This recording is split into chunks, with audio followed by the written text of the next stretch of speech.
aller très bien. Alors, asseyez-vous bien dans vos fauteuils, sur votre chaise ou je ne sais où. Aujourd'hui, j'ai envie de vous parler d'un autre sujet.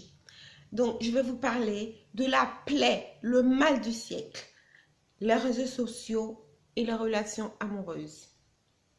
C'est le mal du siècle. Alors, j'ai envie de parler donc des choses que peut-être que certaines personnes pensent et ne disent pas forcément, et certaines personnes vivent, et etc., etc. Donc, moi, sur ma chaîne, je parle de tout un tas de choses. Et donc, moi, vous avez la possibilité de me laisser vos messages. Hein. Vous avez mes réseaux sociaux donc sur ma chaîne. Vous pouvez me laisser vos messages. Je discute pas mal sur Instagram, donc avec certains abonnés. Donc, n'hésitez pas. Si vous voulez pas laisser directement vos messages sous la vidéo, bah comme vous voulez. Moi, il n'y a pas de souci. Vous pouvez laisser vos messages, discuter, ça crée une communauté. Sinon, vous avez mes réseaux sociaux. Vous pouvez aussi me laisser des messages suite à la vidéo et me dire ce que vous en pensez et tout. Moi, c'est par rapport aussi à l'expérience, pas forcément la mienne de A à Z, mais c'est par rapport à ce qui se passe autour de moi. Donc, je prends aussi donc l'initiative de vous parler de ce sujet-là parce que sincèrement, les réseaux sociaux n'ont vraiment pas arrangé les couples. Hein. Les réseaux sociaux n'ont vraiment pas arrangé la relation sentimentale. J'allais dire sentimentaux. Excusez. Les réseaux sociaux n'ont pas du tout arrangé ce genre de choses. Parce que franchement, les réseaux sociaux, il y a des gens qui étaient assez sincères qui sont devenus vraiment des vrais mythos. Hein, à cause des réseaux sociaux. Bon, bref, je ne suis pas là pour dire qui a dit ci, qui a dit ça.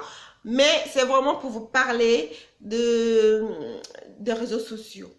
Qui est vraiment une plaie contre les relations amoureuses. Parce qu'il y a pas mal de personnes qui deviennent de plus en plus célibataires à cause des réseaux sociaux. Sincèrement. Le téléphone est devenu la troisième personne du couple. Alors, comme le couple, ça fait deux, du coup, il y a 4 personnes dans le couple. Hein, parce que la femme a son téléphone, le mari a son téléphone, il y a la femme, il y a le mari. Ça fait 4. Donc, en tout cas, je le dis comme ça. Parce que, franchement, quand les gens sont... Le couple est quand tu es en couple, tu es chez toi. J'ai pas besoin de faire la petite souris hein, pour aller dans le couple, pour regarder qui fait quoi. Hein. On discute entre amis, on discute à gauche, à droite, avec des gens et tout ça. Donc, automatiquement, bah, c'est sûr que voilà, on discute, les gens racontent leur vie. Surtout moi, par rapport à mon métier que je fais, bah, je discute pas mal avec les gens, donc les gens se confient pas mal aussi. Donc voilà, j'ai pas mal aussi écouté certaines personnes, j'ai aussi vu, j'ai vécu peut-être, enfin pas peut-être, il y a certaines situations que j'ai vécu aussi. Donc voilà, alors le couple c'est plus 2 personnes, maintenant c'est 4. Enfin c'est 2 personnes plus 2 personnes bioniques on va dire. Hein, parce que le téléphone, c'est devenu un être humain, il y a même les téléphones qui parlent et tout. Hein, donc sérieux, c'est... Je bois un coup. Hein. Donc, du coup, voilà, je vais vous parler de ça aujourd'hui. Alors, ce qui se passe, les réseaux sociaux, c'est très bien, parfois, pour communiquer, comme je disais dans certaines vidéos que j'ai pu faire, avec des personnes qui sont loin, qu'on n'a pas trop le temps d'informer quelqu'un. Franchement, c'est super intéressant, ça va assez vite. Tu n'as même pas besoin. Bah, maintenant, franchement, les réseaux sociaux, ça va loin. Au bout d'un moment, non, mais je ne sais pas comment ça va se faire, hein. Il va y avoir un robot qui va téléphoner à ton père, ta mère, ta grand-mère, ta soeur qui est à l'autre bout du monde. Et toi, pendant que tu fais autre chose, hein, tu es en train de faire du sport peut-être, et ton robot, il a te téléphoné. Le téléphone, il devient... Au bout d'un moment, il va te cuisiner. Bon, enfin, bref. Donc, voilà, moi, j'appelle ça le mal du siècle parce que ça gâche pas mal de relations. Donc, admettons, quand tu es en couple avec ton homme ou ta chérie, il y a certaines conditions qui doivent être mises en place. On ne peut pas être dans un couple. Normalement, quand on va au travail, on a un règlement intérieur, n'est-ce pas? Quand on est en couple, il faut aussi qu'il y ait un règlement intérieur. Donc, avec ton homme ou ta femme, je veux dire, il faut y avoir un règlement intérieur. Parce que on ne se met pas en couple comme ça et puis on attend que les choses se fassent et tout. On se dit bonjour, bisous, on fait l'amour, on fait des trucs. Et puis, non, il faut quand même qu'il y ait une base. Une vraie base. S'il n'y a pas cette base-là, il n'y a pas de couple. Bien sûr qu'il y a du sexe et tout, ça c'est sûr, c'est le départ. S'il n'y a pas de sexe, déjà aussi, c'est pas ça un couple, c'est je sais pas quoi. Ça, on est des amis et puis basta. Hein. Sinon, bon, il faut qu'il y ait une base. Donc, c'est-à-dire les bases, après, ça peut paraître un petit peu caricatural ou théâtral ou je ne sais quoi, mais ça, c'est comme ça qu'il faut que ça marche. Tu prends un cahier là, tu prends un bic, je prends un bic ou vice versa. Chacun écrit sur le cahier ce qu'il aime, ce qu'il n'aime pas, ses conditions, etc., etc. Parce que quand on se marie à la mairie et tout, là par contre ça sort. Mais il y en a qui, on va pas se marier le premier jour qu'on se voit. Hein. Donc on se marie au bout de certaines années. Et quand tu te maries, là, on te dit, tiens, monsieur, madame, il y a un contrat. Et pourquoi le contrat, on ne le fait pas dès le premier jour qu'on se rencontre, dès le premier jour qu'on décide de sortir ensemble? Pourquoi on ne fait pas le contrat là maintenant? Parce que si on le faisait dès le départ, je pense que à chaque dérapage, écoute, toi, tu as signé le contrat, hein, tu veux que je t'amène la feuille pour lire? Vas-y, lis ce qui est marqué. Et dis-moi, qu'est-ce qui s'est passé? Donc, enfin bref, ça ne sera pas pour créer forcément des conflits parce qu'on sera des personnes, des adultes assez intelligents, c'est censé, mais dit que l'intelligence là, l'intelligence là de maintenant là, je ne sais pas qu'est-ce que les baromètres de l'intelligence. À quel moment on dit telle personne est intelligente? Je ne sais plus. Hein. Tout est mélange qu'on vient de m'expliquer qu'on devient intelligent à partir d'un moment où on pense ci, où on pense ça. Parce que même il y a des personnes qui ont 50 ans, l'intelligence sec pas. C'est sec pas, c'est zéro. Donc bon, bref. Donc c'est pour dire que il faut vraiment se mettre une bonne base dès le départ. On est obligé. Parce que si tu ne mets pas une base dès le départ, tu vas faire n'importe quoi. Il y a des gens qui se disent dans la tête que les couples doivent être comme ça. Quand tu es en couple, en fait, quand tu es en couple, ça doit être comme ça, ça doit être comme ça. Ben non, pas du tout, parce que chaque personne est différente. Chaque personne a sa vision de la vie et chaque personne a sa façon de faire et d'être. Donc, on peut dire que le couple, c'est deux personnes. Ça, c'est sûr et certain. On ne peut pas aller plus loin que ça. Mais moi, j'en ai rajouté deux autres personnes bioniques. C'est les téléphones. Les smartphones, ça c'est deux autres personnes. Parce que quand tu es assis à côté de ton mec ou ta nana qui ne te parle pas, qu'elle est avec son téléphone, ça veut dire que c'est le téléphone plus intéressant en fait.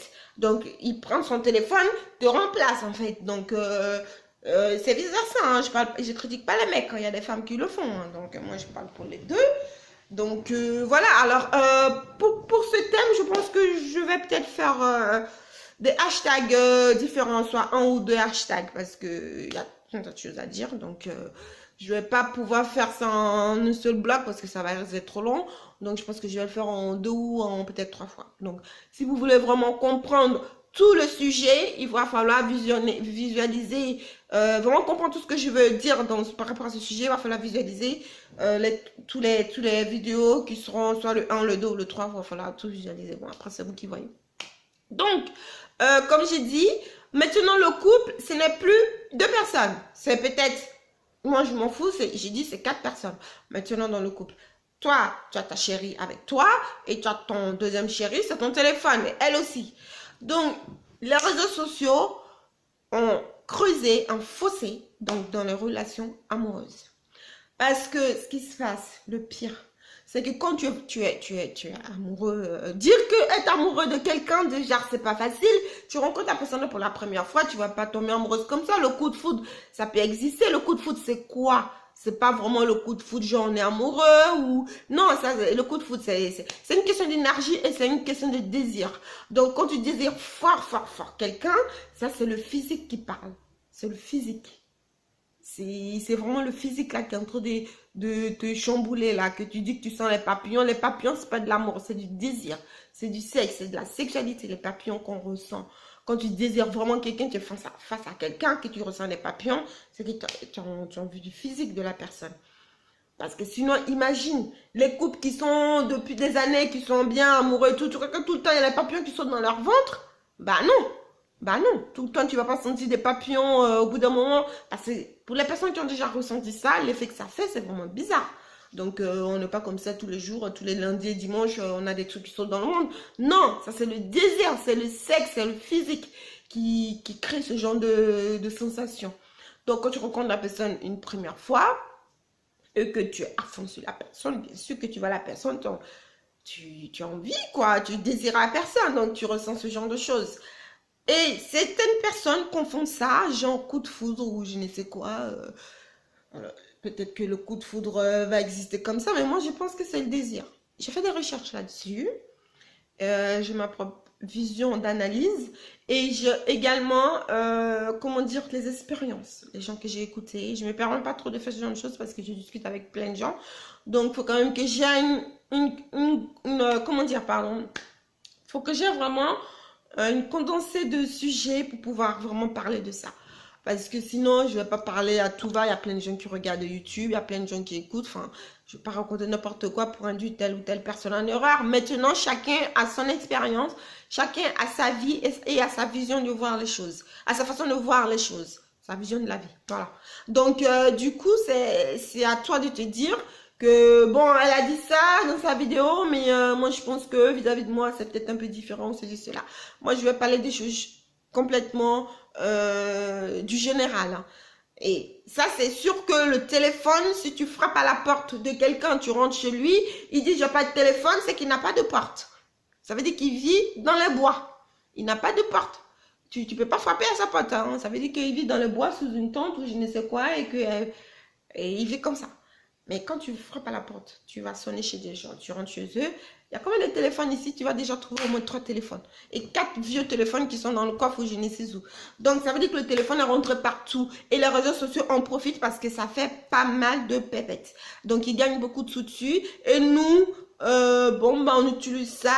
Et c'est devenu, on est devenu un peu comme des moutons. On suit un peu tout ça, tous ces réseaux. Tu cliques sur un... Maintenant, pour parler à des gens, tu as le numéro de téléphone. Tu as son Messenger, tu as son WhatsApp, tu as son Snap, tu as son Instagram. Tu peux même emmener 4 messages différents à la même personne sur tout ça. Pourquoi on ne prend pas le temps pour discuter sur un sujet directement par téléphone, on finit. Et puis voilà, tu parles avec, elle va t'envoyer un message, la même personne. Oh, je t'envoie un truc sur Instagram. Tu vas aller sur Instagram. Ah, mais tu reçois encore un autre truc sur WhatsApp. Alors que tu parles avec la même personne. Non, mais écoute, tout ça, c'est les réseaux sociaux, tout ça, c'est la modernisation. Donc, dans le couple, ça a vraiment creusé un fossé. Parce que les couples vont au lit, l'autre a son téléphone, l'autre a son téléphone. Ça peut être des livres aussi. Encore des livres, ça va t'instruire. Ça va t'apprendre des choses. Mais les réseaux sociaux, tu vas pas encore des conneries. Tu vas regarder des gens qui sont en train de faire caca, ou je ne sais quoi, désolé. Ou tu vas regarder les gens qui font ci, qui font ça. Moi-même aussi, j'utilise les réseaux sociaux. Mais je veux dire, tu peux utiliser les réseaux sociaux, mais faut pas que ça fasse une référence à ton couple. Parce que sinon, ton couple, il va pas aller beaucoup plus loin que ça. Et donc, le célibat ne va pas cesser. Bien sûr que le célibat va toujours exister. Mais avec les réseaux sociaux, des fois, il y en a qui disent qu'ils sont célibataires, qui ne sont même pas célibataires. Donc, les réseaux sociaux, franchement, tu peux te cacher derrière les réseaux sociaux pour dire n'importe quoi, pour dire tout ce que tu veux. Donc, les amis, la suite est dans le hashtag numéro 2. Allez, j'arrête cette vidéo et je vous dis, on se retrouve tout de suite dans le livre 2, si vous voulez vraiment savoir la suite. À tout de suite, les amis.